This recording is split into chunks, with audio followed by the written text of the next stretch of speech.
International news now.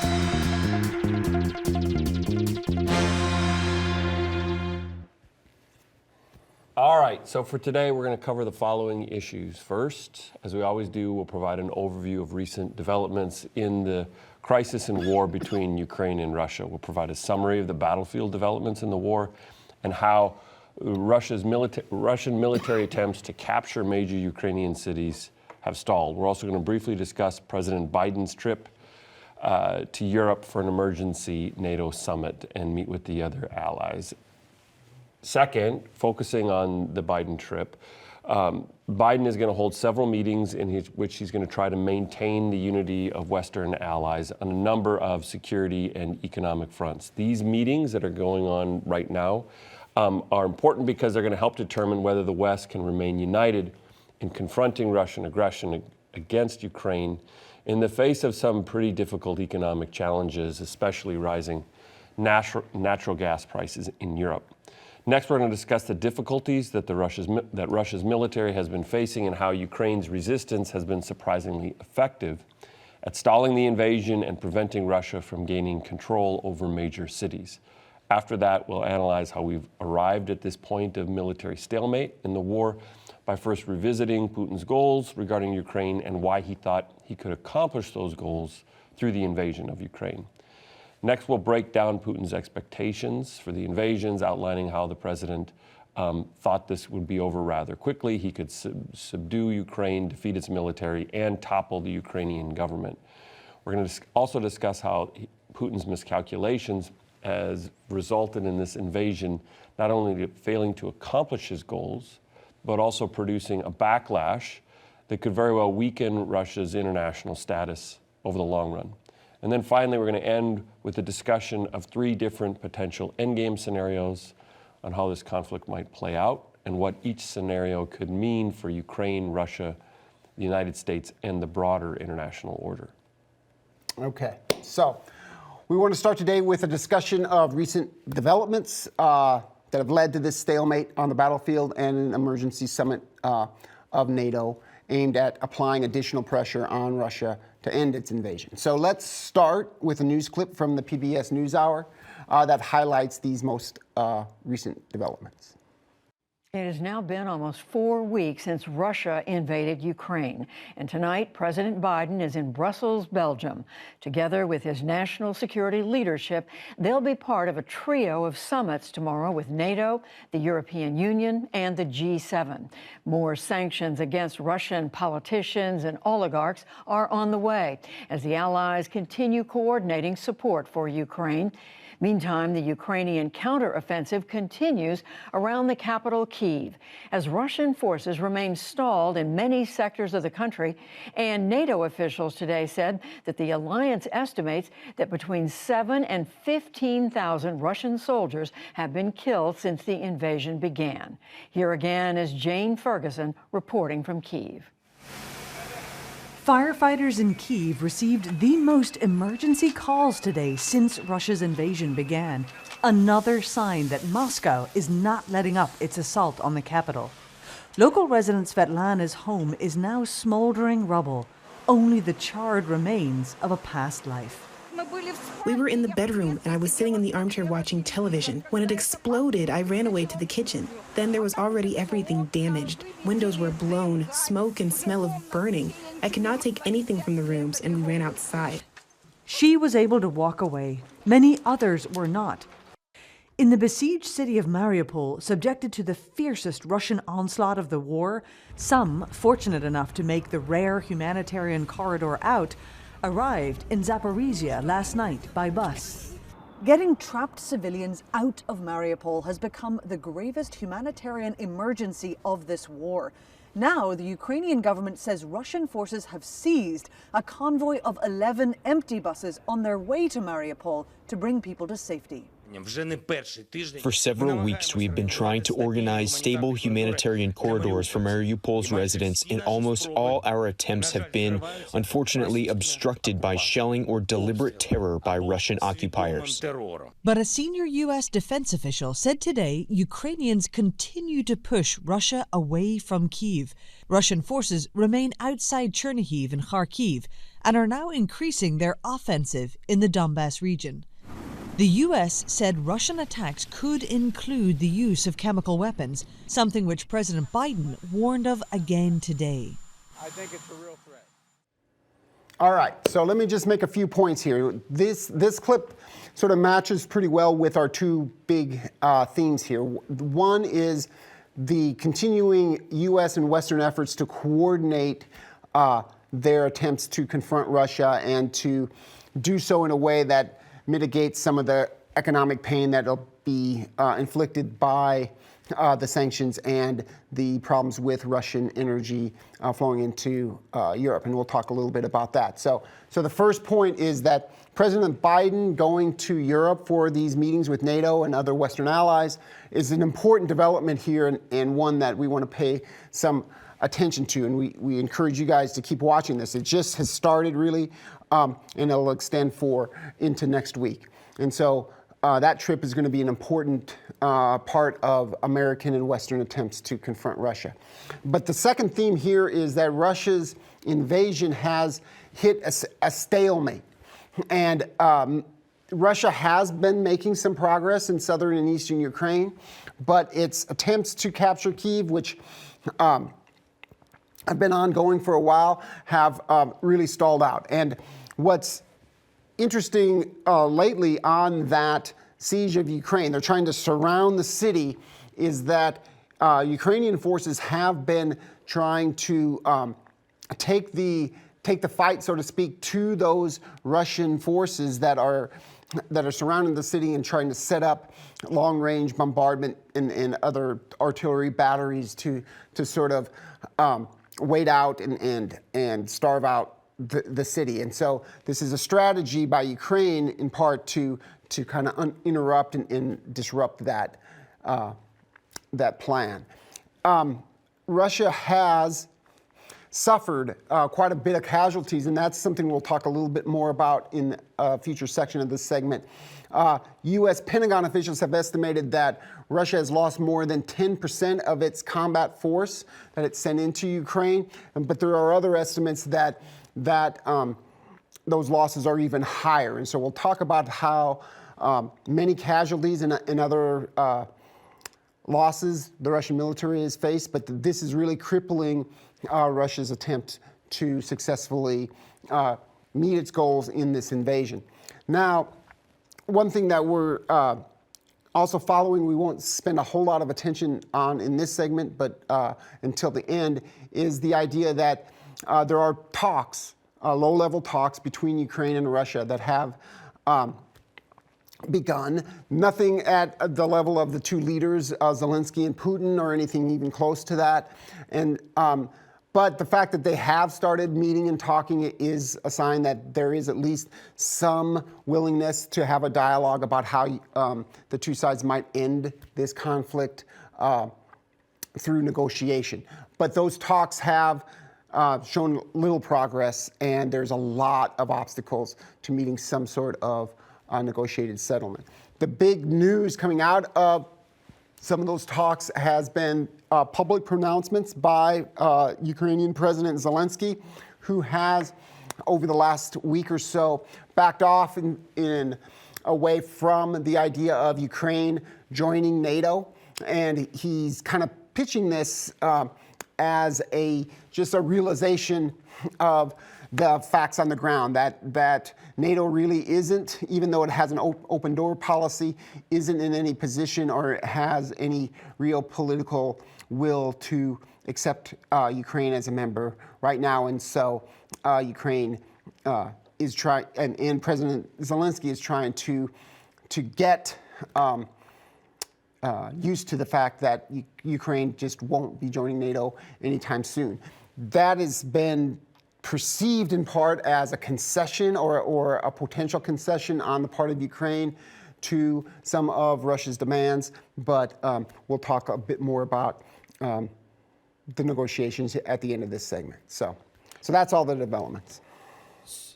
So let's take a closer look at the meetings scheduled in Europe between President Biden and the Western allies. These are important meetings because President Biden is trying to mobilize NATO and its European allies to stay united over the long term in what will likely be a long conflict in Ukraine that will continue for months or even years.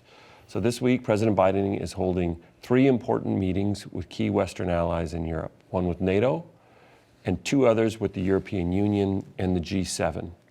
The first one is an emergency NATO summit to discuss Western security measures to put further pressure on Russia to end the war in Ukraine and to prevent Russia from threatening other countries in Eastern Europe. An emergency NATO summit will announce more deployments of troops in Eastern Europe, particularly in frontline states that are near the conflict in Ukraine. NATO is also discussing making these deployments permanent, which will further strengthen NATO and its commitment to its newer members in Eastern Europe. NATO is also pledging further security aid for Ukraine, and the United States have committed to accept 100,000 more Ukrainian refugees and provide $1 billion of humanitarian aid to help with the refugee crisis in Europe. In addition, Biden is meeting with the leaders of the European Union and members of the G7 to consider how the West is going to respond economically to the dilemma that many European countries are facing with regard to higher energy costs and their dependency on Russian energy exports, principally oil and natural gas. Some natural gas supplies from Russia to Europe have become the central economic issue affecting the crisis over Ukraine. And a quick look at natural gas prices in Europe show us why this is the case. So global oil prices have increased 50 to 60% since the beginning of the year, from around $80 per barrel to a peak of $130 per barrel. Oil is now about $115 a barrel. This is a big increase, but it's nothing compared to the rise in the price of natural gas in Europe. On March 7th, the price of natural gas in Europe briefly hit 345 euros per megawatt hour. That's equivalent to oil prices of $600 per barrel. The price then dropped to 270 euros, which is equivalent to about $293 per megawatt hour. So to provide some context here, prior to this month, the price of natural gas never exceeded 200 euros. So natural gas in Europe has increased dramatically over the last month or two. Now, this spike in natural gas prices poses 2 very big problems for the West in its attempts to confront Russia. First, it produces dramatic economic pain on European economies and allies by substantially raising energy costs. This has a ripple effect that will increase inflation across the board in Europe and hurt individual citizens who use natural gas to heat their homes and industry, which uses it to run their factories.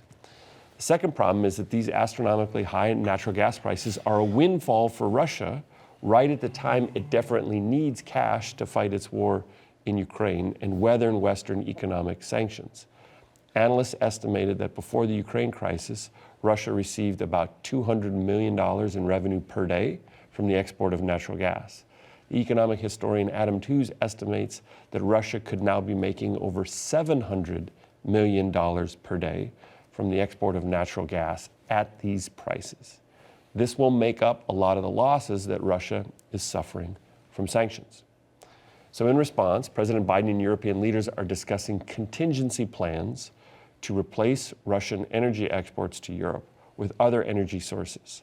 They're expected to announce a major initiative to direct shipments of liquefied natural gas to Europe, coming primarily from the United States. And this is part of a broader effort to help reduce Europe's dependence on Russian energy. Now, the West is trying to solve both of its problems here. Increased supply of liquid natural gas from the United States can help to stabilize the price of natural gas in Europe and thus help European economies. And new sources of energy can help reduce Europe's dependence on Russian natural gas, which will reduce Russia's leverage and windfall profits from natural gas exports. Now, finally, Western leaders have used the NATO summit to express their concerns about Russia's potential to use chemical, biological, or even nuclear weapons to overcome Ukrainian resistance. The allies are discussing how NATO would respond if Russia used weapons of mass destruction within Ukraine, and whether this would cross a red line that would prompt more direct NATO involvement in the conflict. This could be a challenge for NATO if, say, a chemical weapon was used within Ukraine, but its effects spilled over into neighboring countries that are NATO members. Would that be considered an attack on a NATO country? There's one final point that should be noted. All these efforts at coordination of security and economic policies to confront Russia illustrate the increased unity of the Western alliance. A strengthened and resurgent NATO could be one of the most important legacies of the war in Ukraine. Yeah, and I think that this is pretty important for the Biden administration at this time, right? Because the Biden administration, of course, has suffered from a few controversies in foreign policy, in particular with the messy withdrawal from Afghanistan, for example.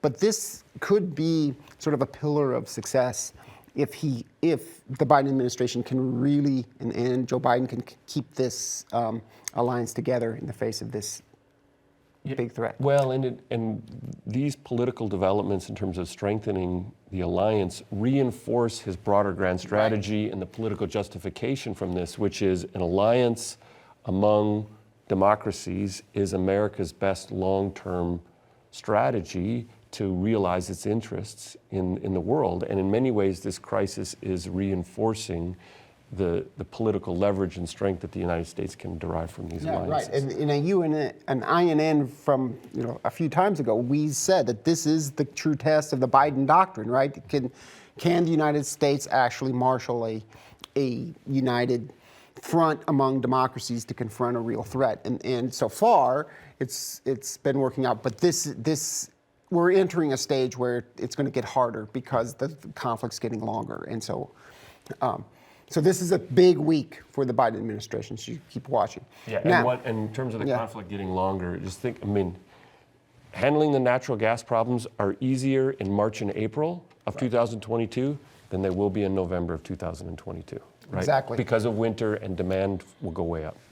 Right, and so they've got enough natural gas right now in storage to kind of weather through the end of winter into the summer. Mm-hmm. And so they're fine now. What they're trying to do at these meetings is to figure out what they're going to do as the conflict wages on into next winter. And that's a real challenge because they'll run out of their storage, and then they'll be faced with, some dilemmas about where to get their natural gas. So, all right, so let's move on then to the next part here, and that is the current state of the war on the ground in Ukraine. And we're going to start with a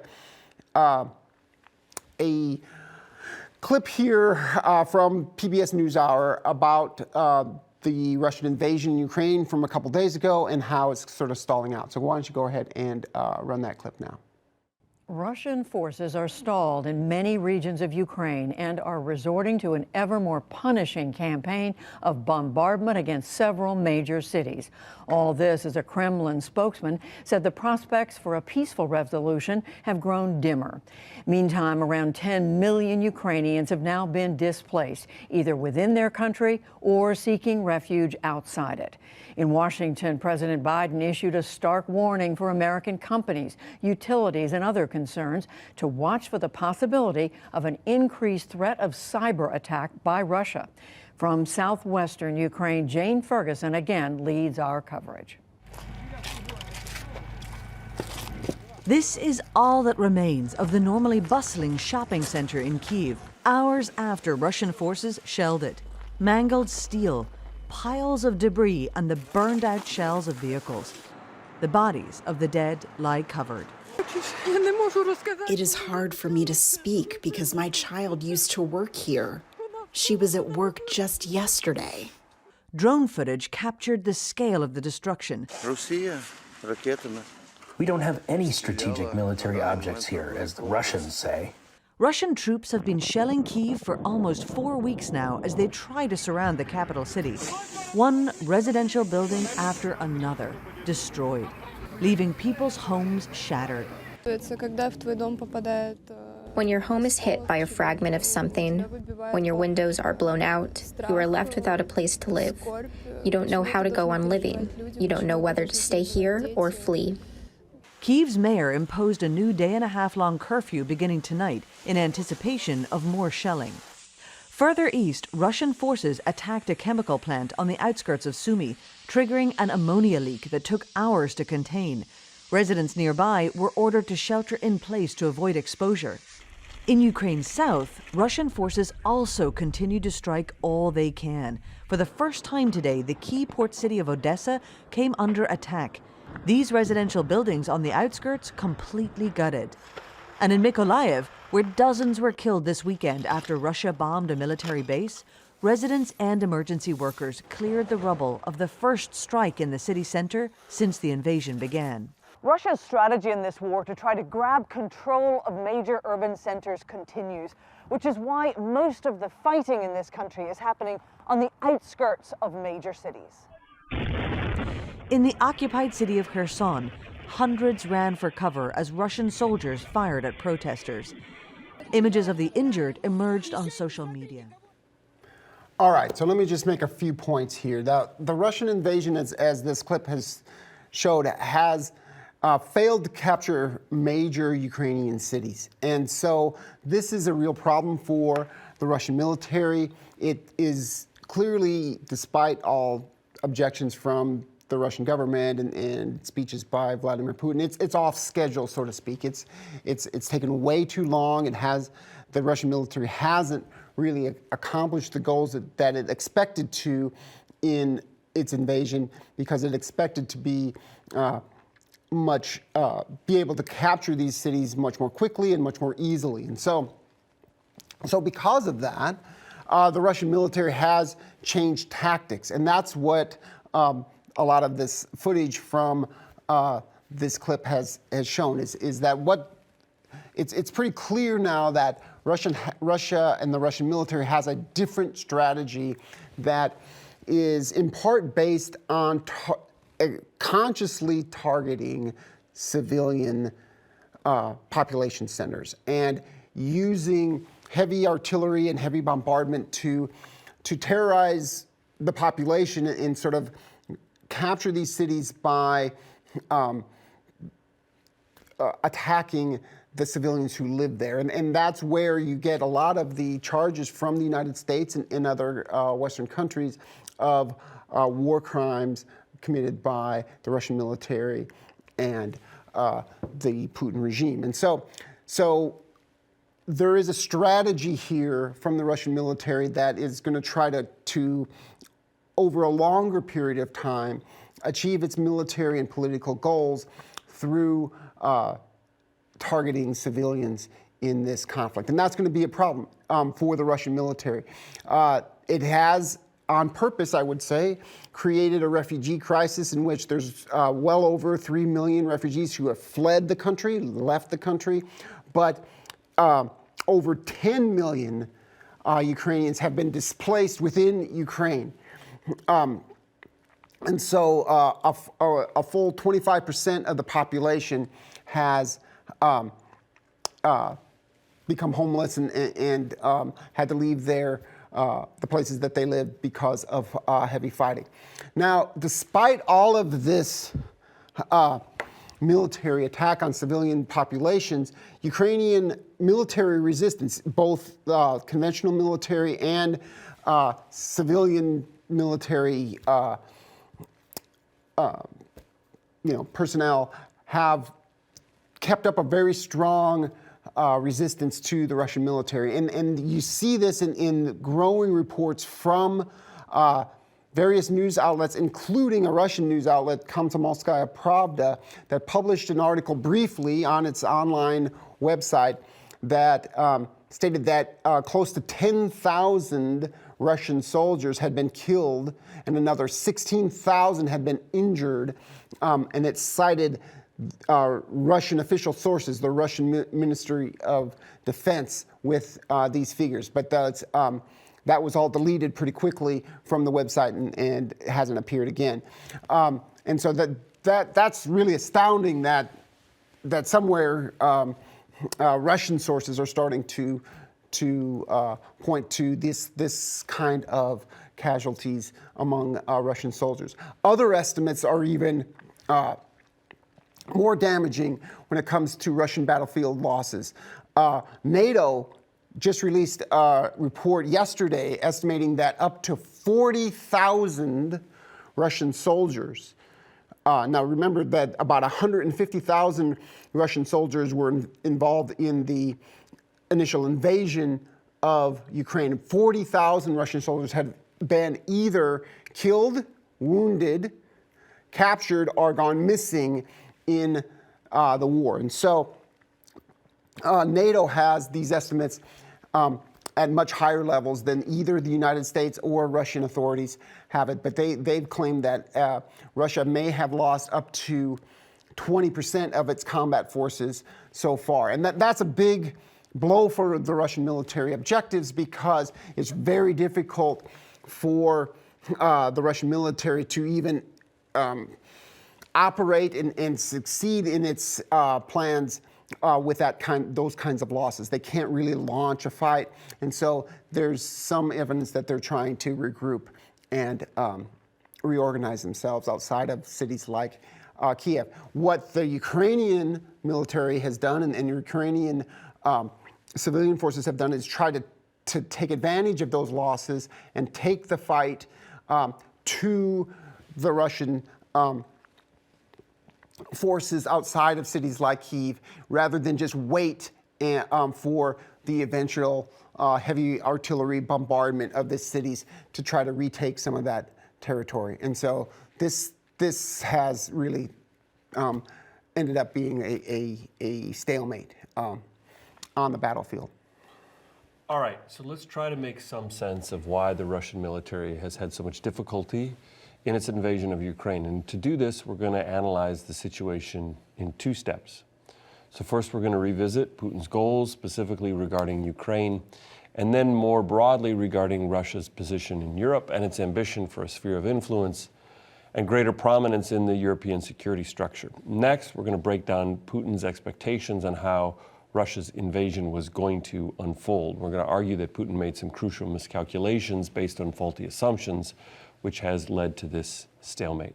So let's first revisit Putin's goals in Ukraine and his broader goals relative to Russia in the European security infrastructure architecture. As you will remember, the key demand from Russia regarding Ukraine was keeping Ukraine out of NATO. This was Putin's red line. He said that Russia will never allow Ukraine to enter NATO, and he acted on this red line by first invading Crimea in 2014 after a popular rebellion pushed a pro-Russian Ukrainian president out of power in Kyiv. He's now gone further by launching a full-fledged invasion of Ukraine. Arguably, from Putin's perspective, the only certain way to prevent Ukraine from ever entering NATO is for Russia to impose a pro-Russian regime in Ukraine through invasion. Anything less, such as a commitment from Ukraine and NATO to keep Ukraine neutral, could be broken at a future date when Russia was not in a position to militarily enforce Ukrainian neutrality. Commitment problem. Commitment problem, yep. There you go. However, Russia's goals regarding Ukraine went further than simply keeping Ukraine out of NATO. A democratic and prosperous Ukraine that was formally neutral, but otherwise economically and politically allied with the West, would still be a threat to Putin's regime in Russia. This is why Russia would also be opposed to Ukraine entering the European Union. And so an additional goal for Putin is reestablishing Russia's sphere of influence over Ukraine so that Ukraine remains under the influence of Russia militarily, economically, and politically. In this sense, Putin wants Ukraine to resemble something like Belarus today. A nominally independent country, but one that has a government that's closely aligned and dependent on Russia for its survival. Finally, there's a third level of goals that Putin has mentioned in some of his statements and writings, and that's a full incorporation of Ukraine into a greater Russia. This goal is seen in some of Putin's claims that Ukraine is not a real country and that Ukrainians and Russians are historically and spiritually connected as ethnic groups. This more imperial goal of integrating Ukraine back into Russia is Putin's maximal goal that would also achieve his more limited goals of keeping Ukraine out of NATO and reestablishing a Russian sphere of influence over Ukrainian territory. Putin's goals for Ukraine are also tied to some broader goals for remaking the security structure of Europe more generally, more broadly. As we've discussed before, Putin has always resented the eastward expansion of NATO. Invading Ukraine is thus part of a broader goal of revising a foundational part of the international order that was established after the collapse of the Soviet Union in 1991. So basically, Putin would like to roll back NATO expansion, and push NATO's military infrastructure out of Eastern Europe, out of the Baltic countries, out of Poland, out of Hungary, out of Romania. In doing so, Putin was also hoping to sow divisions within NATO and undermine NATO itself. Ultimately, the goal was to replace NATO in Eastern Europe with an expanded Russian sphere of influence that went beyond Ukraine and encompassed countries like Moldova, but perhaps even limited former Soviet republics that are now NATO members, like Estonia, Latvia, and Lithuania. And so the invasion of Ukraine was potentially the first step in this process. So Putin had big plans, and it's not quite working out. So we're going to take a look at Putin's expectations here on how Russia's invasion of Ukraine would go, and how these. And then we're going to talk a bit about how these expectations were based on some pretty inaccurate assumptions that ultimately led to a very different and thus far negative set of outcomes for Russia. And so you might ask yourself, when you kind of lay out all of these goals, that, like, why would Putin ever expect to get away with all of this? I mean, here he is in Russia, neighboring an independent Ukraine, and it's one thing to think, okay, can he sort of control or somehow get a sphere of influence in Ukraine? But these broader goals about pushing back NATO to pre-1997 era patterns and the like seem like a reach, right? But it must be remembered that Vladimir Putin has had some pretty good success with military intervention over the last decade. He invaded Georgia in 2008 with fewer repercussions. He took Crimea in 2014. He intervened in Syria in 2017, all of which were objected to by the West, by the United States, but really nothing was done to interrupt and stop Russia from all of these interventions. And so what you can surmise from this is that Vladimir Putin ended up taking a big risk in a full-fledged invasion of Ukraine, partly on the assumption that something similar to how things went in Georgia, Crimea, Syria was going to take place again. And so what were his expectations? His first one was a miscalculation about the Russian military capabilities and strength. He overestimated Russia's military, and he underestimated Ukraine's military and its resistance. And so he assumed that Russia would be able to achieve a quick military victory and a quick fall of Ukraine's government. And that, his whole plan, in a way, was built around that lightning speed, conquest of Ukraine in a week or so. That has fallen apart, right? So that's the first expectation. He wanted a quick military victory, fall of Ukraine government, replacing it with a pro-Russian government. And if he could have got that accomplished in relatively short order, then he could short-circuit all the other problems that might come with it. He also expected, so that's miscalculation one. He didn't get that quick military victory. Secondly, he expected a weaker response from the West. he was counting on Western governments not to be able to get their act together, not to agree on what sort of actions to take in retaliation against Russia, and not to be able to maintain a unified approach because of internal divisions between NATO members. He did not get that either. The Biden administration, the European Union, NATO, all have been galvanized by this Russian attack of Ukraine and in this full-fledged invasion. And so he didn't get the relatively weak response from the West. He got economic warfare from the West, sanctions that are unprecedented. He also didn't get the divisions within NATO so far that he was expecting, where he might get certain countries that were more dependent on Russian energy to sort of block the harshest sanctions or the like. And so the second set of expectations about a weaker response from the West and divisions within NATO that would prevent it from acting in a unified manner were also not fulfilled, right? And then he also had a plan, right? Putin had a plan for weathering Western sanctions. He had been squirreling away, if you will, saving a part of the profits from his energy exports in oil and natural gas into large hard currency reserves that were kept in banks around the world, so that when Western sanctions hit, he would have a savings account, if you will, that he could draw upon to survive those sanctions. But when the United States and the West froze those accounts in Western banks, that really short-circuited his plan, his savings account of these large hard currency reserves, and made them irrelevant to the current conflict. And so he can't get access to all of those funds right now, and so that has crippled his plan. He also had a hope that China would be a source of political and economic support.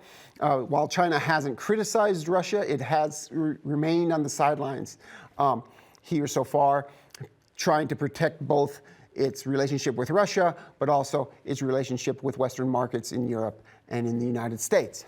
And so all of these expectations that he had for a quick, successful invasion have fallen apart.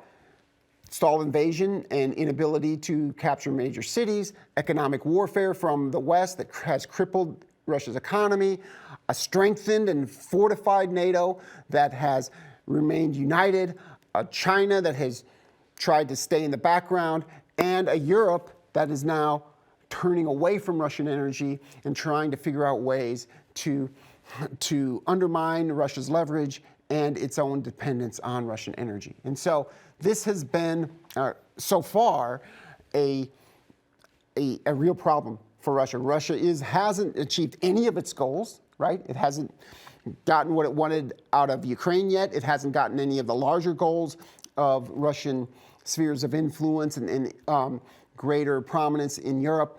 And it's actually instead created circumstances that are the exact opposite of what it had hoped. It wanted to weaken NATO. NATO has been strengthened. It wanted to subdue Ukraine, but now Ukraine has even stronger ties and a stronger desire to join the West. And so this isn't playing out very well for him. So we want to end today's segment with a discussion of some possible scenarios that are designed to answer the question, how might this conflict play out? We're going to provide three possible scenarios: a scenario where Russia and Ukraine come to some sort of negotiated settlement, a scenario in which the current stalemate simply continues over a span of months or years, and finally, a scenario where war expands into an armed conflict between Russia and NATO that could enlarge into World War III. We're going to start this discussion by playing a clip from the New York Times Daily podcast that discusses what a negotiated settlement would look like. So let me paint a scenario for you about some of the possibilities for a diplomatic end from people I've talked to. Mm-hmm. First, The Russians have a set of 3 demands for Ukraine and for President Zelensky, even though President Putin's commitment that he would end the war, even if President Zelensky agreed to these demands, is not entirely clear. But here's what the Russians have said Ukraine would need to agree to. The first is they would have to give up any claim to Crimea, the territory that Russia invaded in 2014 and then annexed. The second demand is that the 2 eastern self-declared republics of Ukraine, Donetsk and Luhansk, where there's been this grinding war being fought for the past 8 years, would have to be recognized as completely independent states by Ukraine. And then the third is that Ukraine would have to publicly declare its neutrality, probably along the lines of a country like Austria, which has a military but not much military capability. And they would have to say that they would never again seek to join NATO, even though that's written right now into the Ukrainian constitution. So the constitution would have to be amended. And David, do we think that Zelensky might be open to those demands? Well, he's indicated that he's open to discussing at least some of them. For example, he has said that he's moved beyond the hope that NATO was going to let Ukraine into the Western alliance anytime soon. So you could imagine how he might be willing to accept neutrality, but giving up Crimea and those 2 eastern republics, boy, that's a much further reach, because he would essentially be ceding to Russia roughly a third of his country. So, David, let's assume for a moment that Zelensky does agree to several of these Russian terms. I imagine Russia might still need some kind of assurance that these crippling sanctions that have been imposed by the United States and Europe will be relaxed as part of any diplomatic solution. Well, that's absolutely right. The Russians would insist that these crippling sanctions, which are likely to send them into default in coming days and have plunged the ruble to its lowest levels and really begun to bite on ordinary Russians, they would need an assurance that those would get lifted. So it was interesting that on Tuesday night, in an interview with NPR, Secretary of State Blinken said that for the sanctions to begin to lift, the Russians would have to withdraw completely from Ukraine and irreversibly. That is to say, there would have to be some method of assurance that in the next 2 or 3 or 5 years, the Russians couldn't just turn around and go back and do this all over again. And so now you're suddenly discovering that while this is a negotiation between Russia and Ukraine, there are a lot of other players in it at this moment. So let me make a few points here. First, a negotiated settlement of some sort that ends the fighting sooner rather than later would arguably need to leave both Ukraine and Russia better off than the alternative of a long, protracted battle that ends in stalemate. So in a negotiated settlement, Ukraine would avoid further destruction and civilian casualties and be able to retain its independence, even if it had to make concessions such as an offer of neutrality and giving up on joining NATO. Russia would also benefit by avoiding a long, drawn-out war against Ukrainian insurgents that would produce high Russian casualties, even higher Russian casualties, and likely ultimately end in Russian defeat. It could also end Western sanctions earlier and prevent Russia from completely breaking its economic ties with Europe. I think it's important to kind of pause here and say, a negotiated settlement would arguably be better for both sides. Yeah. I mean, given the alternative, and that alternative is this long, drawn-out stalemate in which Ukraine gets destroyed and Russia loses ultimately in an insurgency in disgrace and gets weakened by all these sanctions.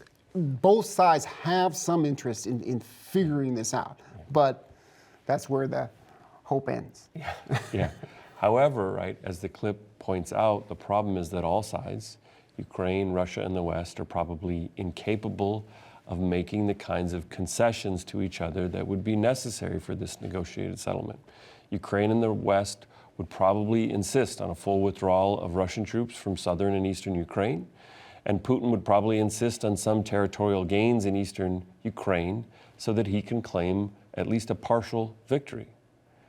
So let's move on to the second scenario of a protracted stalemate between Russia and Ukraine, in which neither side wins or is able to achieve its military and political goals. And so let's start that discussion with another clip from the Daily podcast that outlines what this type of endgame would look like. David, in this scenario you're outlining, where there's a long grinding war and the Russian forces are willing to do almost anything to win control of Ukraine, we have always imagined that at some point they would prevail in a technical sense and probably take Kyiv and remove the government of Ukraine, and that an insurgency would start in Ukraine, a low-level attempt by Ukrainians to keep the fight going. And in the event of that, how far do we think the United States would be willing to go to try to fund that insurgency and arm it and seek that it prevail over time? It's a really interesting question, Michael. Let's play that out for a moment.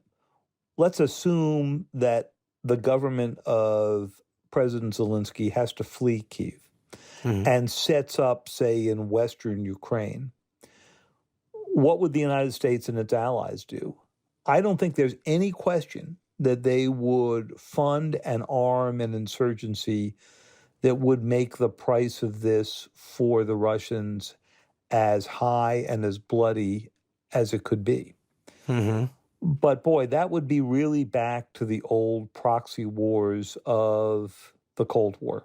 It would have images on very different terrain of what the United States did when it helped fund the proxy war in Afghanistan against the Soviet occupation.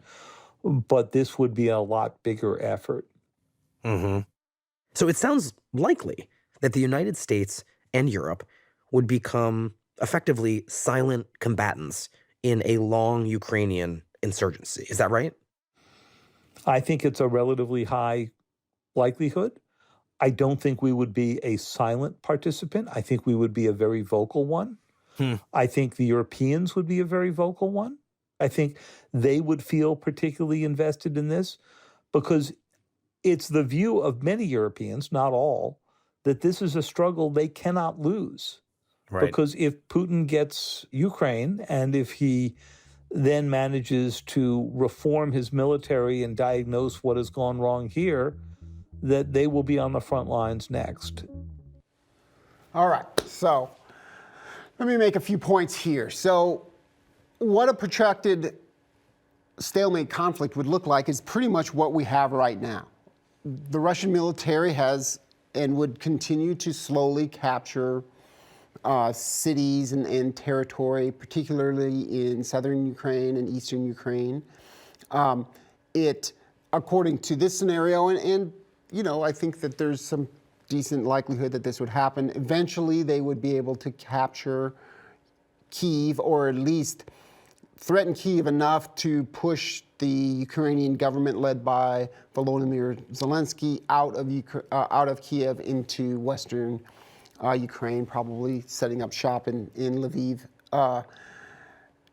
But without a negotiated settlement, this sort of stalemate would mean that Russia doesn't fully achieve control over all of Ukraine.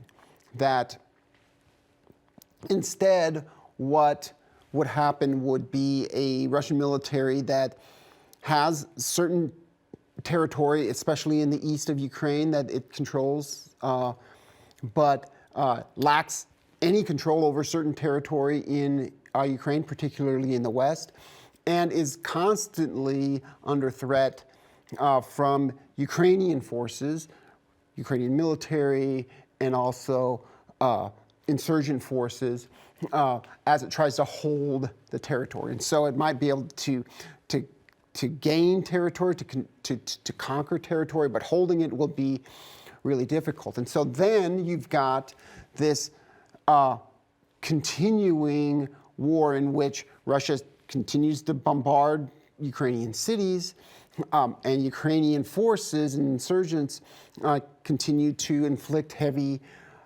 casualties on the Russian military. And because of what we just talked about with the problems and obstacles to a negotiated settlement, neither side, especially as this drags on and more people die and more destruction is inflicted, the ability of either side to come to a compromise solution in which both sides get something that they need to end the conflict continue to go down. And so, unfortunately, as the clip describes, this is probably the most likely scenario. It's going to be really difficult, if not impossible, to get a negotiated settlement. Neither side's going to give up. And so, and right now they're matched in a way that neither side's going to be able to win over the other. Ukraine and its insurgents, no matter how well funded and supplied by the West with weapons and aid, is going to be able to push the Russian military out of Ukraine. But at the same time, the Russian military is not going to be able to conquer and hold territory or all the territory in Ukraine. And so, as we already said, what this means is then months and months of, or years of this sort of low-level conflict that inflicts a lot of damage and pain on both sides. And also poses a lot of problems for the West in trying to continue to confront Russia. I mean, it has economic consequences. It has, right now, everybody's really on board with arming Ukraine and maintaining a sanctions regime and trying to wean Western countries off of Russian energy. But as this drags on for months and years, can you see the West being able to hold that together for indefinitely? It'll be challenging, and as we mentioned before, we're going to start to see more of these challenges in the fall, I suspect. But in terms of the evidence of this scenario too, related to this, the challenges in the fall and next winter, is we're beginning to see the emergence of shifting expectations on the part of Europe and the United States that would support this second scenario as being the most likely one, because they're starting to prepare for the winter and for 8, 9, 10 months from now. That's an indicator in and of itself that they think increasingly the second scenario is most likely. Right, and you think about it, and this gets us to our final scenario that we'll just talk briefly about, because I do think it's still probably the least likely scenario, and that's an expanded war, but it's definitely not unthinkable. No, and the thing that's troubling, and we texted about this last night, is there's evidence that, and this was leaked in a story last night, which is that there's now a team within the National Security Council for the Biden administration planning for this third scenario. So what would a third scenario look like? What would the start of an expanded war in Europe between Russia and NATO forces led by the United States, but also including all of these European countries, look like? How would it start? It could start by accident, right? It could start from, a Russian attempt to stop the inflow of Western arms into Ukraine by bombing corridors right at the border between Ukraine and Poland and hitting Polish territory, and then that would be the start because it was an attack on a NATO member. It could start with what the NATO members are talking about right now in this NATO summit. That is that Russia, seeing a war that's going to drag out indefinitely and not really achieving its goals, starts to entertain thoughts of chemical weapons used in Ukraine that could then really tip the scale, especially if it happened relatively soon, right? Because there's a lot of empathy for Ukraine. There's a lot of popular support.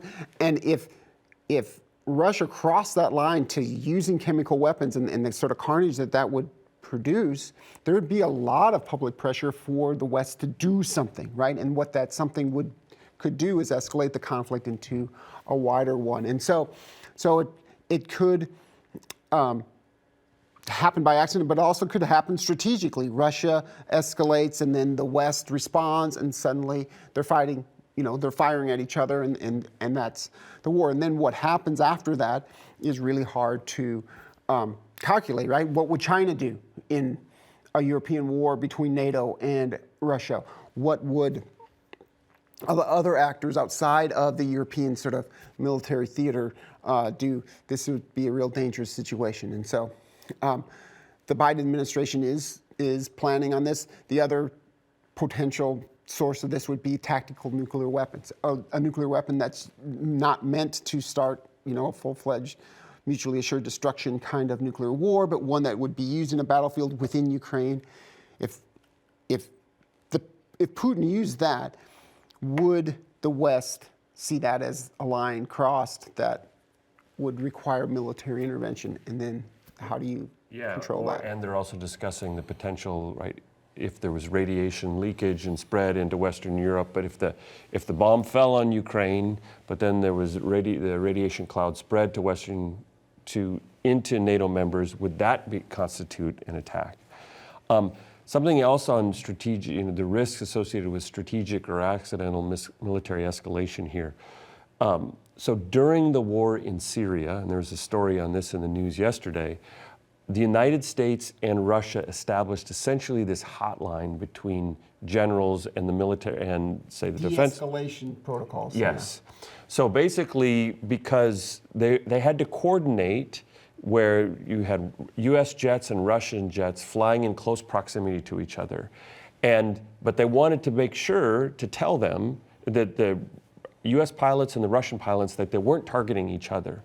And so there was this hotline between the militaries whereby they could explain their actions and say, no, we're not targeting you. And this was a way to coordinate their behavior so that they didn't attack each other. So you had an accidental strike in which either U.S. forces or Russian forces target each other and vice versa.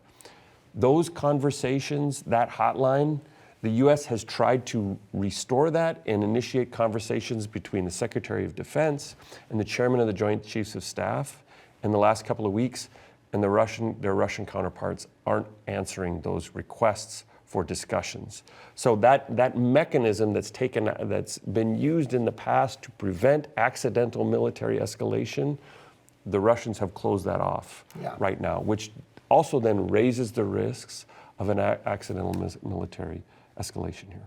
Right, and so it's there's a real chance, but you have to remember that the Biden administration and NATO have been very clear, and that's why they are refusing requests for a no-fly zone, for example, because they are trying to avoid this scenario at all costs, so to speak. They have made it very public, made it very clear they're not going to they're not going to get actively involved militarily in Ukraine. And then when Ukraine says, look, we need a no-fly zone, and they keep requesting that, they keep denying it because of this scenario. There's been some more debate during the NATO summit about weapons and weapons delivery and more weapons and larger weapons for Ukraine. Zelensky made a request for tanks. Did you see this? Where he said, you have 2,000 tanks, we only want 1%. But in terms of military equipment flowing into Ukraine, the United States and NATO have been very careful not to escalate that so that is a spark for a direct conflict between. That's why they ultimately denied the request for jets from Poland and these Soviet-era jets that Ukraine potentially could have used because they thought it would escalate to this scenario. So those are the three scenarios. None of them are really positive. Even a negotiated settlement would be really hard to take because it would mean making a deal with Russia and Vladimir Putin that gives something to Vladimir Putin. And if you think politically, if the Biden administration would sign off on something like that would be political. It would be political suicide for the Democrats and Biden going into midterm elections. So Because then he could get cast as weak and rewarding a dictator. And this is going to be a problem both in the United States but in Europe as well. Right? We talk about how democracies resist going to war, but the challenge is once you get into a war in which there is public support for how the West is prosecuting and supporting Ukraine's efforts, it's going to get harder to stand down. Because standing down requires making concessions. And so there will be political costs to democratic leaders that when they make significant concessions. Yeah. That would not be popular. Yeah. Any sort of concessions to Putin. Yeah. There's no, and so that's where we're at. We should end now. And thanks for listening. We'll see you in a couple of weeks. Good luck on your exam.